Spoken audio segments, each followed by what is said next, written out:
अगर आप 2023 में फार्मेसी पास आउट हो गए हो और अगर आपको अभी तक जॉब नहीं मिला है फार्मेसी पास आउट होने के बाद, तो ये वीडियो आपके लिए होने वाला है। इस वीडियो में हम लोग बात करेंगे कि बेसिक कौन सी चीज़ें आपको ध्यान में रखनी चाहिए, कौन सी चीज़ों को आपको अभी करना चाहिए और आपको जॉब कैसे जल्द से जल्द मिलेगा, इसके बारे में डिटेल में इस वीडियो में हम लोग बात करेंगे। सबसे पहले बात कर लेते हैं बेसिक चीज़ें कौन सी इंपॉर्टेंट है अगर आपको फार्मेसी आप पास आउट हो रहे हो तो जॉब के लिए। बेसिक आपका रिज्यूम आपको एक बार फिर से रिव्यू करना चाहिए, क्योंकि अगर आप लगातार जॉब को अप्लाई कर रहे हो और अगर आपको कहीं से भी लीड नहीं आ रही है तो most of the time problem होता है आपकी रिज्यूम के अंदर। आपका रिज्यूम आपको एक प्रोफेशनल तरीके से बनाना चाहिए। अगर आप कॉलेज से पास आउट हो रहे हो और एक दूसरे का देख के आप रिज्यूम बना रहे हो तो शायद आप बहुत बड़ी गलती कर रहे हो, क्योंकि इंडस्ट्री की रिक्वायरमेंट बहुत डिफरेंट होती है। इस वजह से कई बार ऐसे आपने मौकों पे देखा होगा कि रिज्यूम बहुत ज़्यादा ब्लेंडर होता है। मैंने पर्सनली इतने सारे रिज्यूम्स को रिव्यू किया और मुझे हमेशा लगता है कि रिज्यूम ही वो फर्स्ट स्टेप है जहाँ से आपका रिज्यूम क्लिक अगर हो गया सामने वाले ह्यूमन रिक्रूटर को, सॉरी एचआर को, तो कहीं ना कहीं वो बहुत इंपॉर्टेंट बात होती है। अगर आपका रिज्यूम हिट नहीं कर रहा है, अगर आपका रिज्यूम अच्छे तरीके से उसको पसंद नहीं आ रहा है, तो वो आपको पहले स्टेप में ही रिजेक्ट कर देगा। इसलिए आपका रिज्यूम बहुत इंपॉर्टेंट है।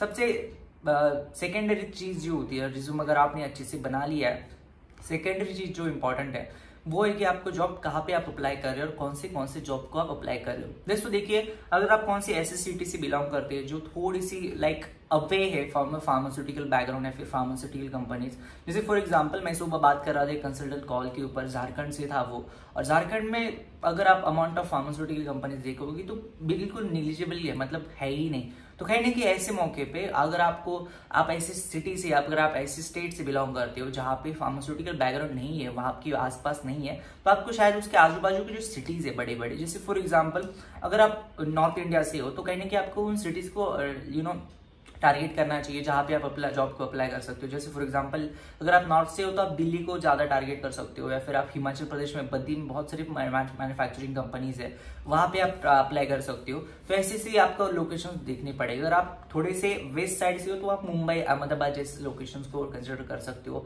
साउथ से होते हो तो हैदराबाद बैंगलोर को कंसिडर कर सकते हो।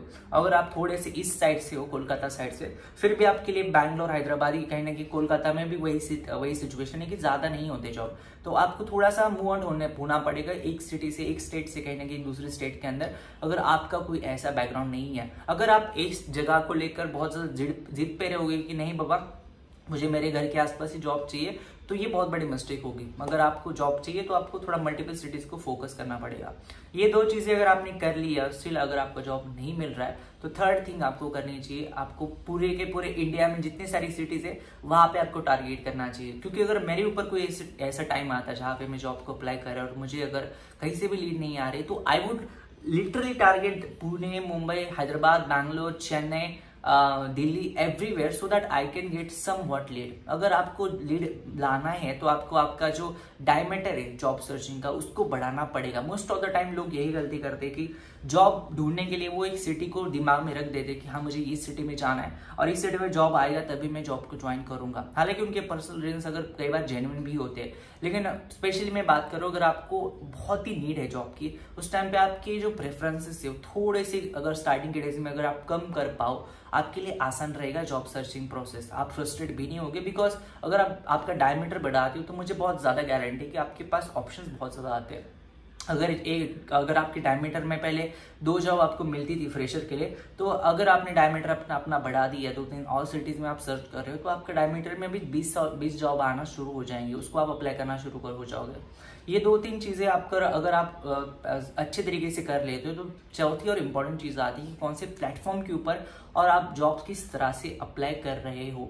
दोस्तों देखिए, अगर मैं इस स्टेज में बात करूं तो लिंक्डइन एक बहुत अच्छा प्लेटफॉर्म है। लिंक्डइन के ऊपर जॉब बहुत ज़्यादा अवेलेबल होती है, तो लिंक्डइन आपको फर्स्ट प्रेफरेंस देना चाहिए। उसके बाद जो छोटे मोटे प्लेटफॉर्म्स है, छोटे मोटे इन द सेंस जहाँ पे फार्मास्यूटिकल जॉब यूजुअली बहुत कम मिलते हैं, जैसे Naukri.com वगैरह, वहाँ पे उनको प्रेफरेंस देना चाहिए। और थर्ड थिंग कि जितने सारी कंपनीज है आपके बैकग्राउंड में, आपकी फील्ड के अंदर जहाँ पे भी आप जॉब करना चाहते हो, उन कंपनीज की ऑफिशियल वेबसाइट के ऊपर जॉब नाम का जो सेक्शन होता है वहाँ पे भी आपको अप्लाई करना चाहिए। अगर आपने इन सारी चीज़ों को फॉलो कर लिया तो मुझे बहुत गारंटी है, चाहे आपको कहीं से लीड मिले या ना मिले, आपको रिस्पॉन्स आना शुरू हो जाएंगे। आपकी ईमेल के ऊपर रिक्रूटर्स के ईमेल्स आना शुरू हो जाएंगे कि sorry we would like to go ahead with other candidates but at least someone will see your resume, someone will see your profile, और आप लोगों की आई कैचिंग में आना शुरू हो जाओगे। अब अगर ये बहुत लंबी प्रोसेस होती है जॉब सर्चिंग की, इसके बारे में मैंने बहुत सारे स्टूडेंट्स के साथ कंसल्टेंट कॉल जब करता हूँ उस टाइम पे उन्हें बोलता भी हो कि आप हर एक महीने में किस तरह से प्रोसेस करोगे, हर दिन कितने जॉब को आपको अप्लाई करना है, बहुत सारी चीजें मैं ऐसे बोलता हूँ लोगों को। तो कहीं ना कहीं उन चीजों को अगर आप फॉलो करते हो, जो मैं आने वाले दिनों में आपको जरूर बताऊंगा, फिर भी आपका बहुत ज्यादा फायदा हो सकता है। तो ये बेसिक चीजें है जो आपको ध्यान में रखनी पड़ेगी, जो छोटी मोटी गलतियां एज ए फ्रेशर बीइंग लोग करते हैं और कहीं ना कहीं छोटी चीजों की वजह से बहुत बड़ा फ्रस्ट्रेशन उनके अंदर आ जाता है। उन चीजों को इस वीडियो के अंदर मैं बताना चाहता था। इस वीडियो को मैं एंड करूँ उससे पहले अगर आप मुझसे बात करना चाहते हो तो डिस्क्रिप्शन बॉक्स में लिंक है। अगर आप हमसे रिज्यूम बनवाना चाहते हो, आपका रिज्यूम अच्छे तरीके से हम प्रोफेशनल तरीके से बनवाएं, अगर आपकी ऐसी विश है तो उसकी भी लिंक हमने डिस्क्रिप्शन बॉक्स में दी हुई है, आप वहां से आपका रिज्यूम भी बुक कर सकते हो। तो ये था आज का वीडियो। धन्यवाद दोस्तों ये वीडियो देखने के लिए, धन्यवाद।